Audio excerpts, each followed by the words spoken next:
Welcome to the Relationship Cycle with Jorge and Nelsa, where we discuss dating and other significant relationships. Hello, hello. All right, Poppy, we are back with the Relationship Cycle with Jorge and Nelsa, and we have had some amazing shows. And guess what? Hit me. 20th episode. Oh man, this is historic. Yes. Look, I needed a drum roll. But yes, we are at our 20th episode and we have had some blazing hot, especially that last one, some blazing hot episodes. But this one is going to be so good. I'm too terribly excited for this one. I mean, it is summertime, so we're definitely keeping it, Hey, it spicy. you're going to need the air conditioner blasting wide open. I love it. Hey, man, I like our versatility. That's what we're here for. We got something for everybody. Absolutely. And I am so excited to bring in our next guest because she is going to break down love and money. So our guest is the Boss Creator, and information can be found at iambosscreator.com. But Liz Yancey started out as a credit repair person, I suppose is what I should say, or analyst or whatnot. Right. And, the laws changed around that. And she'll talk to that as she comes in here in just a moment. But hey, there she is. Perfect timing. Welcome to the show, Liz.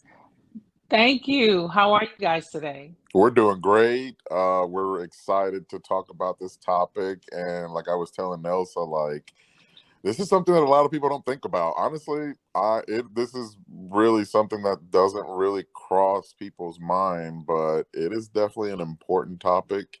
And believe it or not, something that I notice, a lot of people that tend to divorce, economic, financial reasons are on top of the list. Oh yes, most definitely.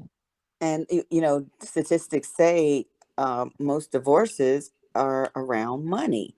Not even infidelity. It's around, financial incompatibility, if you will, financial,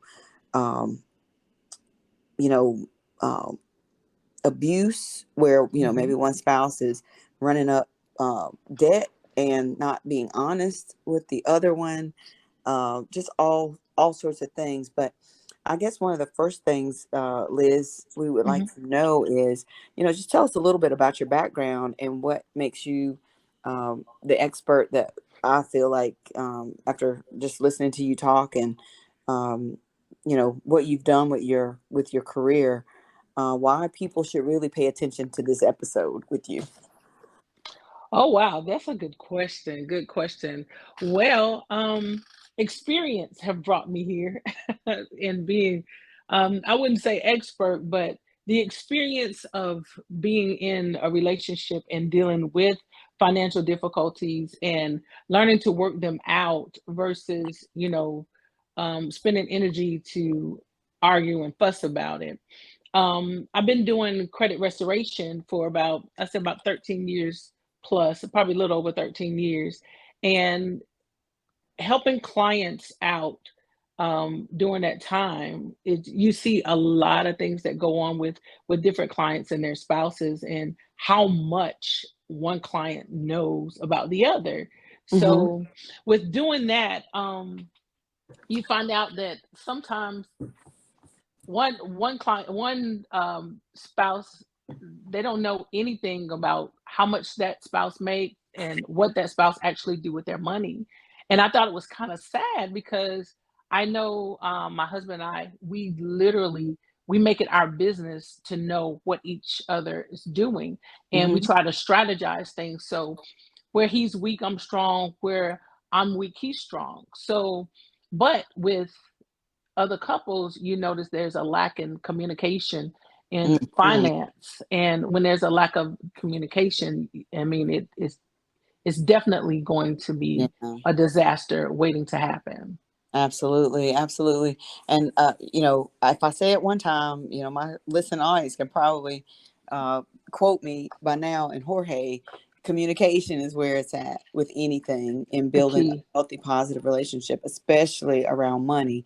So one of the questions I had for you, Liz, was when is a good time, especially at the beginning of a relationship? Maybe you've gotten interested in someone, you're, in that get to know each other phase.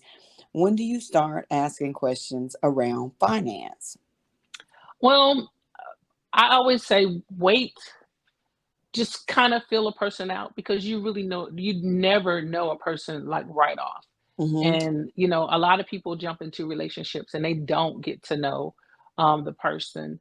And I think um at least give yourself at least 3 to 6 months of Okay. knowing a person. Mm. I said take your time, because a lot of people have learned to mask a lot of things, and you can't Mm-hmm. keep a mask on too long. A lot of people hide things. I mean, you get a lot of things about people even hiding their identity and who they really are. But Mm-hmm. I think we forget what the word relationship really means. And I think you and I discussed a little bit about this, how I kind of break it down. If you look at the word relationship, what is the first word that you actually see? Relate. Relate. Mm-hmm. Exactly. So you have to do that first. But see, we are so anxious to get to the next word, and what the next word is. Ship. No, it's actually relations. Yeah. Mm. Yeah, Yeah. that is So true. the So relations. you go into Yeah. relations. And Yeah. see, we think when you're going into relations, that means it's physical, but it's really Right. not. When you go into relations with somebody and you're ready to get serious, you need to make love to their mind first. Find out where they are, where they sit, what makes them tick, what makes them move, what makes them, angry, what makes them sad, what makes them happy, and how they deal under pressure or stress, or even with Mm-hmm. money. So before you do all that, those two words are the most important thing in the word relationship. Now, what is the very last word in relationship? He said it earlier. Ship. Yeah. Ship. Exactly. Ship. Now, what does a ship do? A ship, it takes cargo from one place to the next. Now, if you ignore those two words, guess what you're gonna have if you get into all of the you not relate with the person, but you get in relations with the person. Now you got to deal with their baggage and their ship. Now what happens? Mm. That baggage, you take that baggage with you and that person everywhere you go, especially when it comes down to debt. You carry their debt, you carry their issues, you carry their problems, you carry their frustrations. Now, the happy relations that you had is no longer happy no more. Now you ready to reverse all the way back to, let me relate to this person. Let me find out who I married or Mm. who I got in bed with. And now you Yeah. don't know because you skipped the first part. It's like making a cake without putting the sugar in it, or putting the flour in, or putting the eggs in it. Mm-hmm. So being that ship is traveling all over the place, and you just can't get rid of something so quickly. People have a different frame of mind when it comes down to money and relationships. So I feel that you should take your time, find out where that person is, and don't be afraid to talk about finances. It's a Finances is a part of relations. it's a slippery slope, right? Because I Mhm, feel that, as an individual, mhm. it's hard to find like that right timing of, hey, so what do you do? And, what exactly, where are you at on the tax bracket? Like, it can be a tough conversation for some people because you don't want to come off as, hey, you're merely interested in this person just because of their financial prosperity. But also at the same time, it's important to lay out what your aspirations are, because you have Exactly. some people who have goals like, hey, I'm working and saving up to buy a house. Right. And then you have other individuals, they're like, hey, I'm working and saving up to start a business. Okay. And when two individuals who are trying to unite or who are trying to live together, but they have separate financial goals, that's going to cause issues. So it's important to have this conversation before you get too deep into this relationship to make sure that you're both on the same page, or at least the same wavelength. Well, Jorge, one thing that I do know, if you have goals, it's still going to target both of you, whether your goals are big or small, you're still going to target back to one thing, and that's your credit and your finance. It's Mm. always come back there. I don't care what goal you have. Yeah. It's going to come all the way back down to, and the question, the conversation that you want to have is basically what you spoke of. Ask the person, so what's your goal? Yeah. And I can relate to that because that was something that I asked my husband. I asked him, what was your goals? What was his goals? And he told me his goals. He wanted to do towing and transporting. He wants to build this business. He had already started, but he didn't know what his credit score was. But neither one of us knew about credit. Mm. And see, that's another thing that involves a lot of people. A lot of people don't even know where their credit is, or a lot of people scared to even look at their credit. And I always tell them, embrace your credit, because it becomes your new money. It becomes your new situation. So embrace it. You embrace it, and you ask that person, what's your goals? And that will lead you right into credit. It's like, well, in order to do this, this, and this, you have to have a good credit score. So where do you sit right now? Yeah, I mean, to get loans, to get a Everything. To house, get a to job. get grants, like all Credit that is the stuff. glue. Credit Mm. is the glue to it all. Credit is the glue. Whenever you get that cleared up, then everything can function. Okay, so Literally. I I'm have listening. to ask you this by saying Mm-hmm. a couple things on here. Mm-hmm. No matter what goals you have, it always comes back to credit and finance. Embrace Mm-hmm. credit, it becomes your new money. Mm-hmm. Credit is the glue. What about the Dave Ramsey followers who believe cash is king and that, don't even bother doing anything with credit if you can help it? I know a lot of people, a lot of those people. And I just think, to me, you seem to need a balanced game plan. And doing just one, all credit with no cash, seems to be out of balance. Or doing all credit, all cash with no credit, seems to be imbalanced. Because I know people who have told me that they were considered like, are you dead? Because we can't find you anywhere because they never used credit. Right. But they were obviously had to be very diligent with their money, and took care of it very well to not have to have it. But like you said, there are all sorts of things that either you're not going to get, or you're not going to try to get, because you don't obviously show up with credit. Or like, like, what do you say to those people is? Well, one thing about it, we got to understand, we didn't put none of these systems in place. Right. And for someone to tell you not to use credit, I'm not really comfortable with that at all. One reason is because I know that the dollar is getting ready to be no more. So with the dollar depreciating in value, then what? Mm-hmm. Where do you go from there? Because at this point, how many times have you been to the bank this month? A few, quite a few, actually. I mean, for me, probably Actually. once, maybe. I think once. But to me, the way I see it, as far as, credit goes, it's one of those where I'd rather have it and not need it than to need it and not have it. Well, the one thing about it, you're going to need it more, and having it, and they may try to deter you from getting it, but you got to have it. It's just, Right. unless you are wealthy enough to use cash and cash only. But a lot of people now, if you notice, a lot of stores are going straight digital, and they're you using a card. It's going to plastic, period. Mm-hmm. Right. And the wealthy, that's all they use is cards, cards, cards. Mm-hmm. I don't know what's on Dave Ramsey's mind. However, I do know that the majority of the wealthy people use cards, and they use cards for everything. They would tell you throw away your debit card, and Mm-hmm. what you would do with your debit card is pay your credit cards. Not use your debit card, but use your credit cards because it gives you more power. So to say not that, I could see the balance in some sense of if you want to use your cash, but the majority of the time, how many people really carry cash on them? I don't, because I mean I don't I either.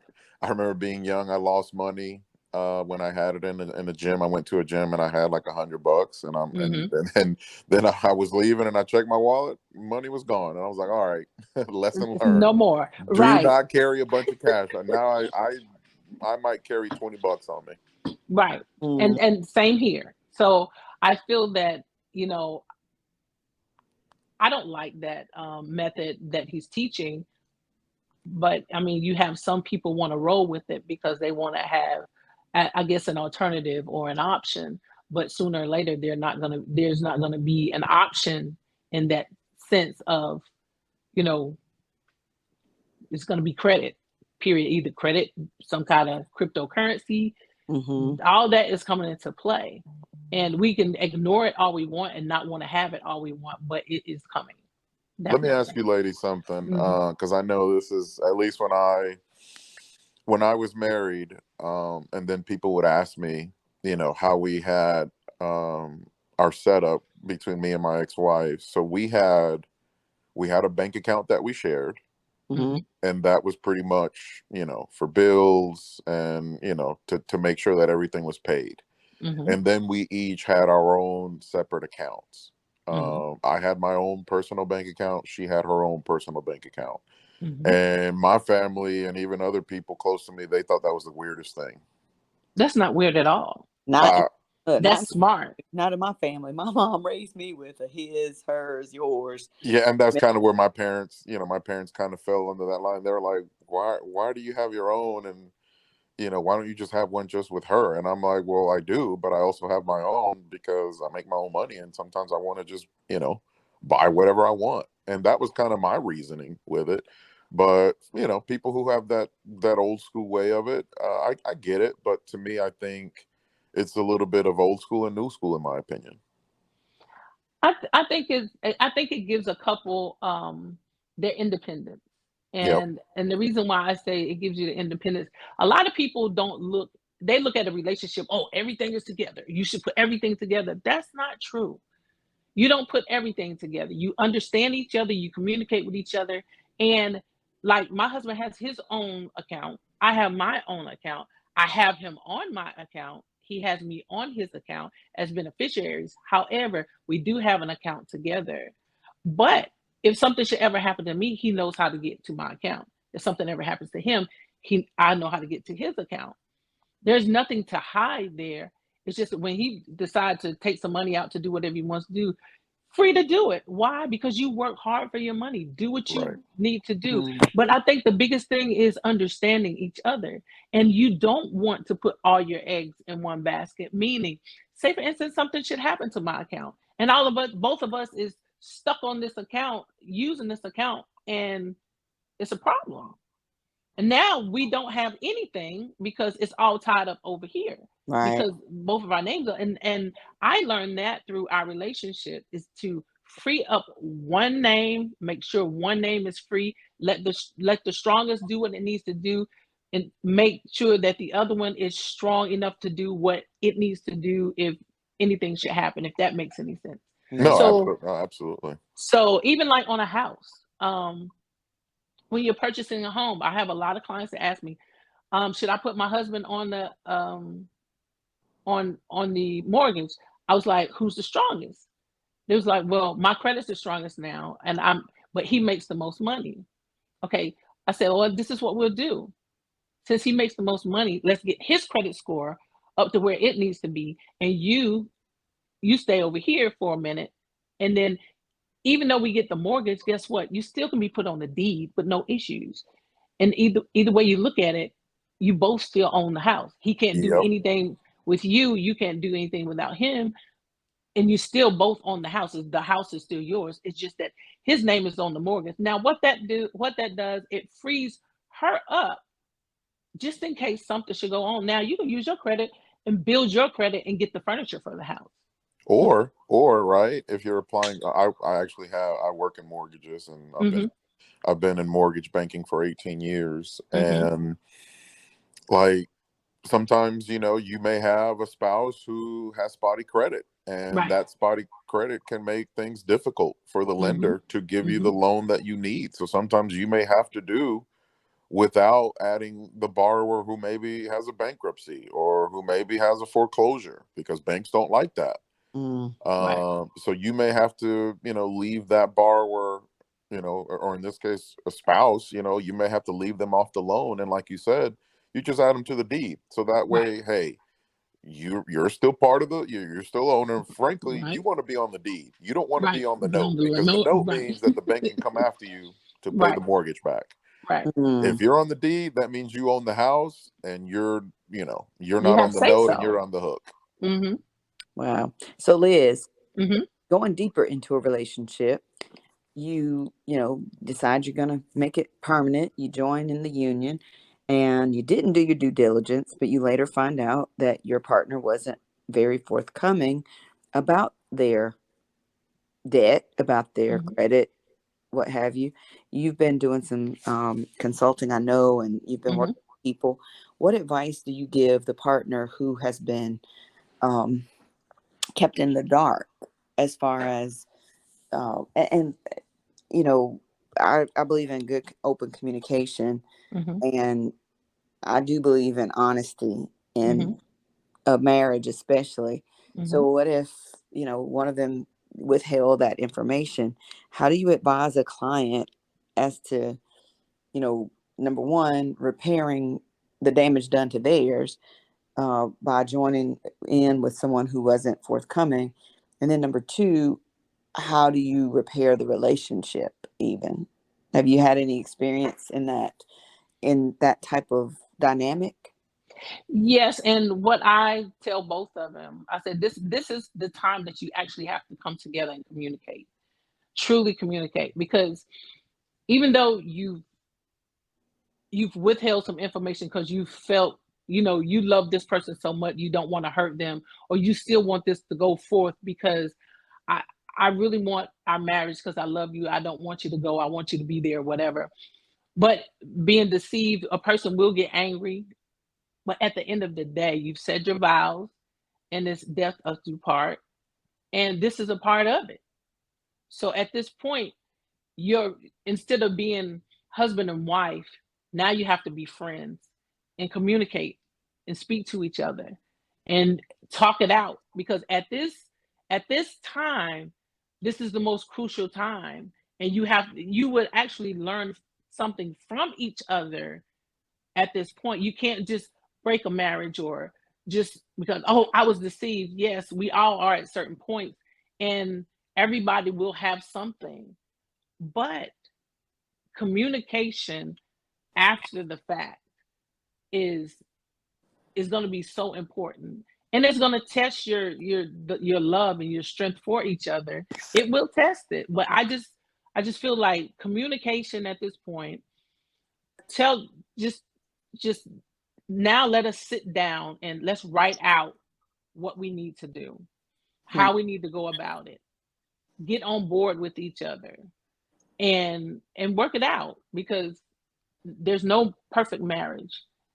So if you start out now, get it out in the open, get it done and finished, you won't have to worry about hitting that same bump down the road. And I think communication at this point will be the key. I don't think you need to get a divorce right away. You just got married. And to So, me, oh, go ahead. So what I wanted to kind of add to this is, as far as with the whole dating concept of it, like me personally, from what I've learned mhm, from, my previous experiences and relationships and, marriage, if I see myself living with this person together mhm, mhm, and, you know, potentially forming either a marriage or a long-term relationship, Mm-hmm. that conversation needs to be had before taking that step. Yes, absolutely. Yeah. So that conversation needs to, go something like, hey, what kind of debt do you have? Do you have student loans? Mm-hmm. What's your credit look like? Mm-hmm. And then, of course, also, what aspirations do you have as far as, financially, or, personally, or Mm-hmm. professionally? Maybe he's a chef and he wants to do a food truck. Right. And, those food trucks are very expensive. Like you're looking at minimum 25 or more just Well, for I a think nice so. food truck. I think sometimes one partner gets more anxious than the other sometimes.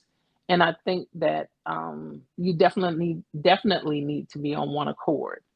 It's very, very hard um, when you need to discuss things and you got one that's like, well, I don't want to do that. I just want to do this. Well, we have to go through a process, because going through the process is going to help both of us. Now, if both of you guys' credit is bomb, then I think the first step should be you seek assistance in getting it to a point where you both can function. I did have a young lady, she came to me, she said, I'm getting ready to marry this guy. His credit sucks. I was like, okay. She's Mm. like, and see, she's been on having she's had her business for many, many, many years. And she was like, She said, no, no, no. I'm a 700 plus, and I'm not dealing with nobody in no 300, 400 credit. I'm not dealing with that. She said, Oh, I love him and everything, but I'm not going in debt because it took me such and such a time to get me out. She said, so Uh-oh. and that's really keeping it real, though. Miss Liz, I'm gonna need you to help me help him, because I can't do. I was like, okay, no worries. That's I mean, that's a tough spot. I was And like, so I mean, they had date and everything ready. I said, well, let's go ahead and get him started. And he basically, he had his own business too. He had the right mindset in being an entrepreneur, the whole nine, but not the mindset of having good credit, because most of the time he did a lot of cash. But then she's like, forget that cash. We need to get some credit cards up in here. And I was like, okay, all right. So, yeah, so she was about that business. she was about that business. And I think that we need to be just a little bit aggressive when it comes down to our finances. Well, and I think so many people, though, we don't really learn about it in school, or most of us didn't. I think they're doing a little more with financial literacy in schools now, thank goodness. Yeah. Yeah, But they there's passed the still not law. enough, because really people are spending so much time with just pure academia that they're not teaching kids the basics of life. And before they leave high school, I think, kids need to know how to look at your have you balanced your accounts? Do you Hmm. know even about what credit does, how it affects you, what you can do with it, what happens if it's not a good score, what is a Right. good score, what's a great score, how does that how does that impact you with interest rates, and what you can have, and how much money you can get for certain things based on what that score is. Because I'm gonna tell you the truth, I was in a lot of honors and college prep classes growing up, and not once did I get a class about, at that point, teaching you how to balance a checkbook, or Yeah. Yeah, you were you never know going to get that. That no. and the sad part is I didn't learn how to balance a checkbook until I was 30 years old. Right. And I a don't know friend of that. I mine don't know taught if I me ever did. a friend of mine taught me how to do it. And I was like, why didn't I know this? He said, did you pay attention in school? I said, they didn't teach us this in school. Mm-mm. And he was like, well, what school did you go to? I said, evidently you must have went to a private school, because they didn't teach this in public school. Not the one So I went to either. so the biggest thing I really say about relationships and love and relationships and love and money.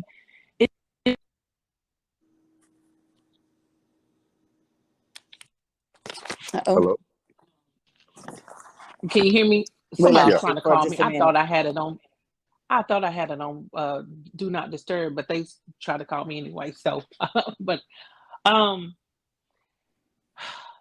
relationships and finance is a it's a tough thing when it comes down to people exposing themselves. And I noticed that, especially when I'm dealing with cleaning credit, everybody's like, well, you have all my information. I'm like, you know what? I'm cleaning your credit. Okay. Mm-hmm. You got to understand, I'm helping you restore your credit. So I can't get nothing off this right here. So you we Like you're let's gonna just steal. I'm sorry. what Like you're gonna steal their identity. Their credit sucks. You're like, I don't want to steal this identity. I need Nobody's gonna some take something with some meat in it. but believe it or not, there's a young man in there I follow on Clubhouse. His name is Flame. We call him Flame. His name is Flame Newton, actually. And he wrote a book, the School of Credit. And that was something he actually did. He went to prison because he would take people with horrible credit that never looked at their credit, and he repaired their credit, fixed their credit, and he bought houses, cars, and everything with their credit. These people have Wow. immaculate credit, and they didn't even know they had credit because they never checked their credit. Wow. And he was getting paid off of everybody's credit and Huh. their identity and everything. So Wow. there's one thing I understand when people, but I always sign an agreement with my people that, if anything should go wrong while their information is in my possession, and that, they'll be taken care of in whatever way. But I make sure I put everything in an agreement so we both are accountable. Mm-hmm. So, but when credit is so key, and money in relationships is so key, Yeah. and it helps you understand each other too, because how a person spends money, how they save money, what they think about money. I mean, it reflects your relationship on how you will build, because Mm-hmm. you're going to have to build something. If you're looking to build an empire, you can't be out shopping for $5,000 bags or $30,000 shoes. Instead of being the consumer, we have to become owners in entrepreneurship and different things that we want to accomplish. So we definitely have to be on one accord and changing our mindset with each other, especially when it comes down to that money. Because I mean, there was a time my husband and I was in a hardship. I mean, we couldn't split $1 to go get a hamburger, but we stayed together because we knew if we continue on this path together, we're going to be able to build our empire the way we want to build our empire, do the things we want to do. And today we're fine. Well, and I You think you know, sound like you had a real good, solid foundation with your communication. And I think hmm so much, we've talked to several therapists on our show. hmm There are so many couples who either didn't have a good start with that based on their family backgrounds or, previous trauma from whatever other relationships, whether it was family or other love relationships they've had. And so many times people are carrying so much baggage, whether it's your mindset about money. There's so many people that feel hmm like um, they don't understand money. They don't deserve money without hmm just working themselves to death to get it. Or there's just so many different bags that people carry with them into a new hmm relationship. And I, for one, believe, a good therapist, couples therapist, is a good start to some of that, even before you get into a marriage. Like if you're really Right. seriously thinking about marrying someone, then go and air out in a safe space where somebody can really help, whether it's pastoral counseling, a pastor who's really well versed in assisting couples in all facets. Because I think we hmm often think about love so much that we're not thinking about compatibility in every hmm area. hmm What is your money mindset? How do you believe in saving? What are you trying to grow into? There's some people that feel like I'm cool at 100,000, but if you've got a partner who wants to be a millionaire, hmm then you're not going to be equally yoked Right. because you're not in the same mind space about money and about goal setting. And I think when you have a money conversations, really that and politics and religion really air out where your differences are, But so often people are not willing to have those honest conversations for fear that this is the best I'm going to get. And if that's what you're thinking right now, you better rethink who you're with, because if you're thinking this is the best I can get, not you are the best I ever had, you're the Right. best one I ever hoped Mhm. for, Mhm. you're thinking differently already, and Right. that's a lack mentality right there to start with. So it sounds like you and your husband really had a great foundation to be in such a low place and to keep wanting to grow together. I think that, to me, and my mom used to say, sometimes it's not the death of the body that messes up the relationship, but the death of not the it's the death of the relationship. It's the death of the growth. It's the death Mhm. of Mhm. you seeing things the same way or wanting to even continue to work things out and to talk things out, that ends up ruining a relationship. And money is one of those things where I'm like Jorge. I can remember back into some old relationships where people weren't honest, and then when you find out they're not being honest about their finances or their financial responsibilities or what they said they had or were going to do about it, and they never did. Like, it was that feeling of being lied to over and over again, Mhm. Mhm. repeatedly, not just the one time and then you turn and change and we keep moving forward, but you lie and you stay in the lie until I discover how deep the lie is. And I'm like, now Mhm. you've ruined trust. Not only have you Right. not told me the truth, but we Mhm. were never in a foundation of truth and trust to begin with. And I think for Mhm. so many people, that's what's very devastating. And then it impacts you, I think, really moving forward, which again is why, again, getting yourself together before jumping into the middle of something with somebody so quickly is important. And Liz, you have just really hit the nail on the head with so many things tonight. But tell us, you said you had this favorite author, but in your bio, we know somebody who's about to be an author, and tell us a little bit about what that's about. Well, I am working on a workbook. Um, I'm working on a workbook on credit because I feel like anything that's written down, you can either memorize it, and it's better to you won't forget it, because if you write something over and over and over, it's consistency and persistence as well. So it will get into your system where you can go back and look at it. Okay, this is what I wrote. This is what happens here. Mm-hmm. And my focus is to focus on the high school students and the college students that are going into college, that are getting all these credit card offers. What do you do Mm-hmm. when you're getting these credit card offers? What do you, and especially um, those kids that their parents use their social security number to get a light cut on and a water cut on, and and the Mm-hmm. and the paying a gas bill or different things like that, and they messed up from birth.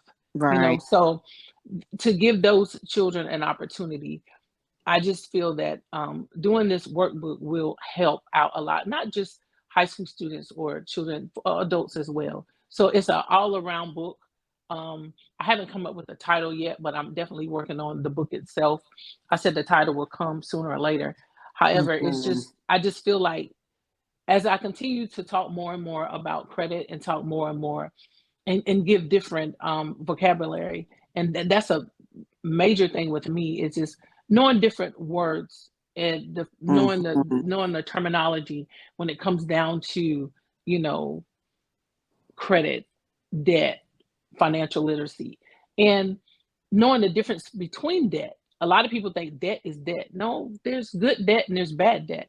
Mm-hmm. But that good debt is when you get a loan, you take that loan and you use that loan to make money. Anytime that you use that, the saying, it takes money to make money. Yes, you take that money and you make money. Ooh, I When you like bring that. you bring money back, because if that's not debt at that point, because you can always set aside 3 months payment to pay that debt back. But in the meanwhile, you take the money that you have left to go on and do what you have to do to make money. And next thing you know, that debt is taken care of. Then you go borrow some more and do the same. That is how we get out of the rat race. We take money to make money. And a lot of people think, gosh, I just took out a $40,000 loan. $40,000. Don't you know you can go to the tax deeds, liens, certificates, to the courthouse steps and go buy a property, fix and flip it with somebody else's money, use the money that you have to do the small things. And guess what you have now? You have an investment. An investment property. Absolutely. Let me chime in on something here. So one thing that we do need to point out is that, from a relationship standpoint, people have to be real. Like, they have Right. to be honest that, hey, I am not good with money, or I am not a good manager of money. Right. And you have some people where you give them $1,000 and you give it to them on a Friday, and by Monday morning it's gone. Right. So when you enter a relationship, man or woman or whomever, you need to be aware and be honest with your partner that, hey, look, that is not really my strong suit. So either help me get better, or own up to it and let your partner or whoever is more fiscally responsible take charge in that area. For example, in my parents' marriage, my mom handles all the finances. My dad trusts her blindly. My dad has no concerns. My mom has access to the money, and she pays the bills, and my dad doesn't ask any questions or anything, because he knows that she is fiscally responsible, and she's not going to go on some crazy shopping spree or bite off more than she can chew financially. And I think that comes with from where our parents came from in the old school style. And the mothers or the women in the family always had that major responsibility, because the man was always out working and doing what he did. The kids these days, they don't even think like that. It's like, what's mine is mine, what's yours is yours. Yes, absolutely. And they have, and especially now, it's like women, and I would say our culture of women is like, you're so independent to where you wonder why you don't have a man, or why nobody wants to be around you. Is because you spend, and think about the repercussions later. Now, are all of us like that? No. Some of us like that. Most of us, yes, because sometimes there's babies raising babies, and they just don't understand finance, and a lot of the finance wasn't taught, so you don't know until later on. I'm 54 years old, and I'm just really getting into the financial thing. So I know from being born in the 60s, and in that time, the 60s and the 70s, a lot of us wasn't thinking about finances, or it wasn't brought to our attention about finances. But we saw our mother take care of our father and make sure he was straight. She made sure that all the bills were paid, everything was done. And I guess that's where I watched my mother, actually, how she did everything. And I pretty much mimicked what she's done in my marriage today. And I think that kind of helps, because now I watch them communicate, I watch them do everything pretty much together. And that was the kind of relationship that I wanted. So now I communicate with my husband. My husband give me $20 one day, and 5 weeks later, I might still have that $20. Because Nice. if I don't feel any reason to spend it, I won't spend it. That Now, trust, but that's that trust, and that, understanding that, hey, you're disciplined, and some people don't have that discipline to just, know to spend within their means. Now, right. something that I want to touch on is, and I've seen a lot of scenarios where men or women, they get wrapped up in these situationships or relationships, and they basically become walking ATMs for this individual. And they think it's love, No, it's not. but somebody just constantly seeing you as their, firefighter to put out their financial fires, and then you're never going to see that money back. But you know what that is? That's financial abuse. Yeah. That person is committing financial abuse on another person. So what do you consider that definition to be, Liz? Financial abuse is taking advantage of someone that you say you care for and that you say you love. But the real reason why you're there with that ulterior motive is to take whatever you can take at the time you can take it, and at the drop of a dime, you'll leave and you go wherever you want to go. But long as you're getting your satisfaction, you're good. But what about the other person? So that's what I call financial abuse. That's just as bad as physical abuse or verbal abuse. Mm-hmm. Yeah, Because that's you're taking from someone that's working hard to make sure that you're okay, and that's disrespect in a relationship. Mm. that's why people have to be. I tell people all the time, guard your money like you guard your heart, Hmm. because we work hard for our money. Yes, we do. And if you're just out giving it away, people see that and people are going to take advantage. That's just human behavior. People just people like to take advantage of a good thing, and if they see that you are just giving this money out, people are going to see that and they're going to prey on that. So you have to be very mindful and ask yourself, if I loan this man or this woman or this person $2,000 because they're in a bind, would they do the same for me? Ask yourself that question. Would they do the same for me? And the way, there's a Southern saying, if somebody needs help, give them a hand. If they need two hands, they don't need your help. Right. But the one thing I always say, desperate people do desperate things. Mm, Hurt people hurt people. Mm. we say that a lot in the show too. Yes, hurt people. And when a person is hurting financially, they want to make their problem your problem. And it's not Mhm. always true. And when you don't allow that, then they get angry and they're ready to flee the situation. And I always say, if that will make you flee a situation, then you didn't need that person anyway. So just to So kind of, oh, I'm sorry, go ahead, finish your thought. I always say, within relationships, I do think that the first thing you need to discuss is finances, and know your terminology, study for yourself. So when you're asking questions and you're discussing different things, just say, let's do this together. If your credit's not right, his credit's not right, let's do this together. Let's get right together before we make a major decision. And then during that process, we'll give you your tests and your trials to see if you even want to be together. Mm. Mhm. So and because there is going to be a time within you both learning together, there's going to be some pressure. And that will let you know if that person can, survive under certain types of pressure, especially when it comes to finances.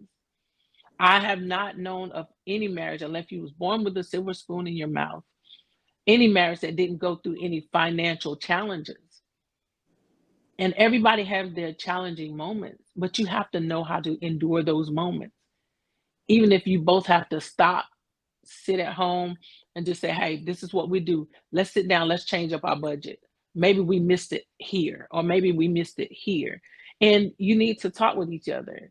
So 86% of people, no, 42% of people that talk about their marriages, talk about their finances on a weekly basis, are happy people Mm. because they're keeping up with each other. 27% that don't talk about at all are unhappy people. Wow, look at that, dropping some knowledge. So Right. just to kind And of they dodged the conversation. listen, just to Red recap, flag. Red flag. to recap and to kind of give our viewers something to kind of focus on. Number one, have a sit down with with your partner about these conversations so that you know what you're walking into. And number two, get on the same page with what your financial goals are within the relationship. And Mhm. number three, identify your strengths and weaknesses within this, because you can't be trusting somebody that has, a spending Mhm. habit, that they have, they don't hold the money, or maybe they have a gambling problem, or, Right, alcohol abuse or whatnot. And then you're giving them the keys to the castle, and then they go blow all that money, and then you're not going to ever see that money again. right. Mhm. And But Well, thank one you. thing that I would say is embrace embrace your flaws, understand each other, because nothing is perfect. And you can have a perfectly imperfect relationship and you can still thrive, but you have to sit down and communicate. There is Mhm. no way that it can be done if there's no communication. And that is the key to all finances. Before you even get to the credit part, communication is going to be the key. So as you look at the word relationships, the first thing you need to do is relate to your partner. Love it, Liz. Love it. How can people get in touch with you, Liz, if they want to follow you or find out more about um, how to get your services to get their financial house in order? Okay. I have a website. It's iambosscreator.com. LinkedIn, Twitter, Instagram, Facebook, TikTok, and YouTube. I am Boss Creator. All right, we're gonna try to talk our young people into getting that Snapchat. Yes, I gotta talk about that. I have to get that Snapchat. I'm gonna get the Snapchat. Going to get that Snapchat now. I'm going to get that Snapchat. But yes, I am Boss Creator, and I believe in creating strong minds and helping, assisting, and educating, motivating, and inspiring people. But thank We you love so it. much for your time and your knowledge and your thorough detail regarding the finances and how it impacts people. I hope people will find this useful and will stop and think like, hey, I need to make sure that this is also something that's a priority within my relationship or within my dating habits. Right. Absolutely. Right. Absolutely. Right. Well, thanks again, everyone, for being a part of our 20th podcast. Stay tuned Right. for more. Woo-hoo. You can follow us at therelationshipcycle.com, our website, and be looking for more wonderful educational shows like this one coming forward. We're going to keep this fire stoked even after the summer. So, Yes, indeed. Poppy, Liz, thank you Yes. both. Thank you to our audience. You're And welcome. Thank you for having me. Thank you, ladies. Great conversation. Have a good night. Buenas noches. Good night. Good night.